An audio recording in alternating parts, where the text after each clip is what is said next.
name is Daniel Sohage. He's Director of Human Rights Organisation Stand for All. Hello, Daniel. Hello, thank you for having me on, Claire. Thank you for joining me. What do you think of these, the latest developments re the Bibi Stockholm?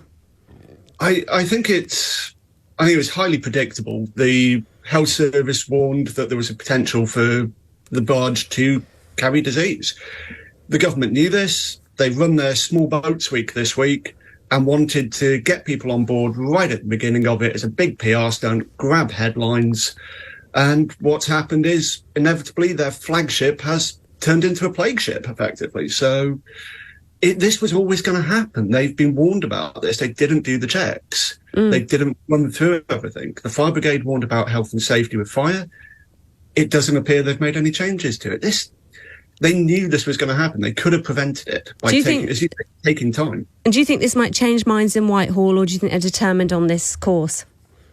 I think they're determined on this. One of the things that really makes me think that is it's been reported that both the Home Secretary and Minister of Immigration were notified of Legionella bacteria being on the barge on Thursday, but didn't move anybody out till Friday when it seems that it started being picked up by the news. So I'm concerned that's pretty damning, isn't they've it? seen this and gone, OK, we can try and work through it and try and play it through. So I think we'll come back to using the barge. So what, over 100,000 migrants, I think we passed this milestone the other day, have come across on small boats in recent years. What do you think we should be doing about the situation? If you suddenly made Home Secretary overnight, what would you be doing? Well, the main thing that we really need to be doing, well, it is twofold. We need to, with the people who are here, we need to be processing applications faster and more effectively. This week, the Minister of Immigration went on national TV and effectively admitted that it's been a deliberate policy to increase waiting times. He said processing applications faster would be a pull factor. Now, we know that's not the case because we've had years of this waiting list going up and people are still coming. What we also need to do is make it safer and simpler for people to come across. Things like, there's a thing called carrier liability fines. It means that even if someone has a visa, an airline or a ferry can say, we think you're going to claim asylum when you arrive, we're not letting you on, because they can get fined for doing so.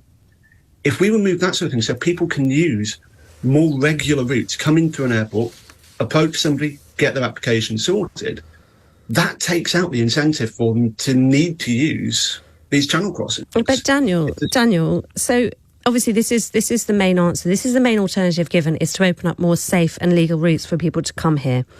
You could open up safe and legal routes for 500,000 people, 1 million people a year, obviously numbers which would never be remotely borne by probably the British people, and which would be completely unsustainable. And there would still, above and beyond that, be many, many people wanting to come here. They wouldn't say, sitting at home in Eritrea or Sudan or Libya or whatever, they wouldn't say, oh, well, there's no safe and legal route for me, then I just won't bother going. They would come by an unsafe and illegal route, wouldn't they? Well, the thing is, Britain has, despite some of the rhetoric we've seen, Britain's never really been a prime destination for asylum seekers. We rank about 18th per head of population compared to the EU 27. Is that because it's more difficult to get here, though?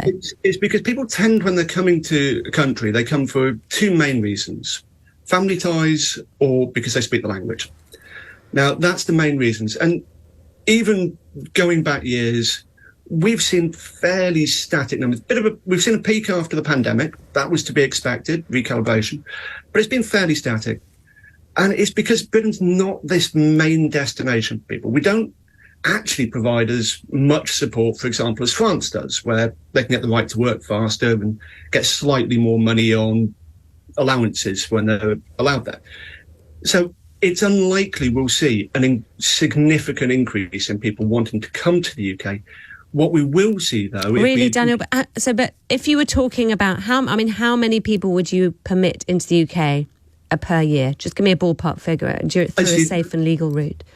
I would never do a ballpark figure on the basis that would then give the impression that, say you give a ballpark figure, you hit that figure, are you then really going to turn around to the person after that and say, well, OK, we know that you're coming from a country where if you sent back, you're going to be shot. So it's effectively limitless. What we're looking at is the reality of how many people want to come here. And that reality has always been that it's not a huge amount in the grand scheme. You mentioned 100,000. Not a huge amount, but why are people crossing continents? Why are people crossing the Sahara Desert? Why are people dying, in awful ways along the route to come here if it's not a huge draw to come to the UK? And obviously now, the spread of mass communications, everyone, many people around the world have a smartphone. They can see the quality of life they might get in another country. They might see that for whatever reason there is a lack of opportunity in their home country. Are you really telling me that there wouldn't be a massive surge of people? If effectively you were saying if you wanted to come to the UK, you could, there wouldn't be a huge and unsustainable surge in people who would want to come here?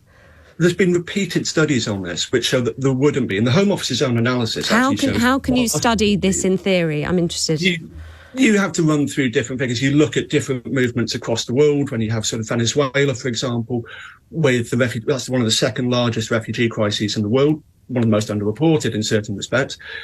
And you look at how people move, where they go to, and what the driving forces are. Now, you actually hit on it when you said about why do people make such long and dangerous journeys to reach the UK.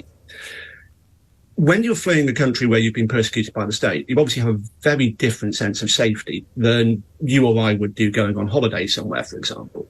So that's where the whole sort of why don't they stay in France thing changes, because you're looking over your shoulder. You've been persecuted by state authorities. You really don't switch that off. You don't start suddenly trusting the state. So you go somewhere where you have specific ties, where you can feel a sense of personal safety. And that's not a huge amount of people globally who see the UK as that place. Now, that's why we are unlikely to see a significant increase in people if we make it safer and simpler. But what we also do, as I said, and that's combined with, you don't just say, right, we're going to make it safer and simpler, that's the end of the story. You still have to process the applications. You have to process them faster, but you have to process them fairly. And that's making sure that those who are coming, you can say, this is why you're here. This is why it's safe for you to be here. This is why we're providing asylum for you. So it's not a single thing of just saying, like, we make it safer and simpler. That's one part of it that you have to bring through in conjunction with other measures, such as making sure your applications are being run through properly. So you mentioned this. I think what people in your position probably think is a bit of an old canard now. People mentioning that France is a safe country and why don't people just stay there? What is your answer to that? Because I actually think it's a very good question. I know it's been poo-pooed a few times, but it's a fair point, isn't it? Well, as I just said, when you're fleeing a country where you've faced persecution, your feeling of safety, where you're going, because you're looking to rebuild your life, you've just left everything you know behind, is going to be very, very different from you or I for where we're going. Now, I've lived in other countries, been very happy in them, and didn't have that concern. But I hadn't faced persecution from the state. So you're looking for somewhere you can build up where you're not looking over your shoulder the whole time. You're not worried that agents of that state, and that's something that goes through people's minds, that could they be tracked down? Could someone find them? So you have somewhere that you feel personally safe. You feel safe, yeah.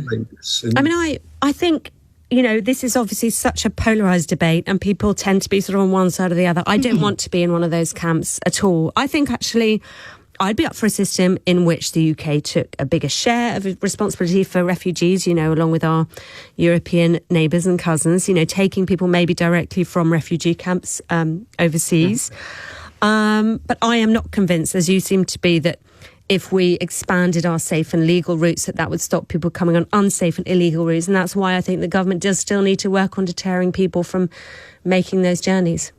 Can I just say that we've seen a tragedy in the channel today, and I agree that tragedy is overused nowadays. The people who are crossing, and I speak to a lot of them through my work, many of them have lost people on the journey. They know that they're putting their lives at risk.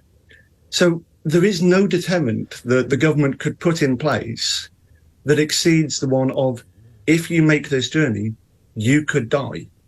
So this is why I always think that deterrents are really quite a pointless situation. And the Home Office's own analysis on this actually shows that deterrents don't work. All they do is increase the risk of exploitation. But if you know that you could die making that journey, you're crossing one of the world's busiest shipping routes. We've had more than 200 people at least, because obviously we don't know the full figures because of the way it works, die in the channel over about the last 9-10 years. You know that's a risk.